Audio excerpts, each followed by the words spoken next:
Hello everyone! Have a wonderful day. So magpipigay tayo ng maikling komento about sa video nito. Kasi ang hirap nun, di ba? Ikaw na yung niloko, ikaw na yung nasaktan. So parang pinalalabas na ikaw pang may kasalanan. Di ba?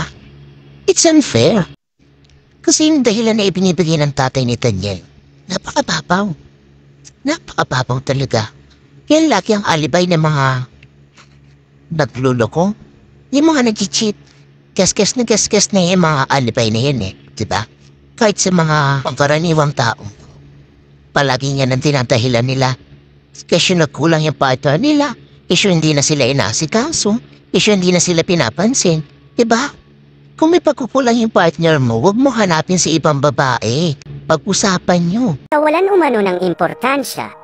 Sa makatuwid ay parang hindi na nito napapahalagahan ng aktres na si Catherine Bernardo ang relasyon nila ni Daniel Padilla. Nagiging uhaw na umano si Catherine pagdating sa mga projects na para bang mas pipiliin nito na magkaroon ng movie o teleserye sa buong taon, kaysa mag-relax muna kasama ang aktor na si Daniel para makapag-usap sa mga bagay na may kaugnayan para sa kanilang kinabukasan.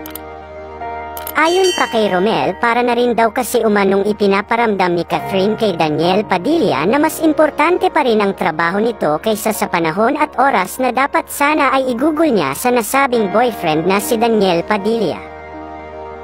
Kaya naman ito ang nagbigay ng daan para ibaling ng aktor na si Daniel Padilla ang atensyon nito sa ibang babae na nabibigyan siya ng pagpapahalaga. Hey! Teka lang Tama ba yun guys? Tama ba na pagkukulang ng partner niya o ng jowa niya ay hahanapin niya sa ibang babae? Kasi ako para sa akin baling-mali. Isa pa hindi naman lingid sa kaalaman nila na si Catherine ay breadwinner ng pamilya. So it means kailangan niya magtrabaho, kailangan niyang kumayod. Hindi umano masisisi ni Romel kung nahulog man ang loob ng anak nito kay Andrea Brillantes at kung nawala na ang pagtingin nito sa halos isang dekada nitong naging karelasyon na si Catherine Bernardo.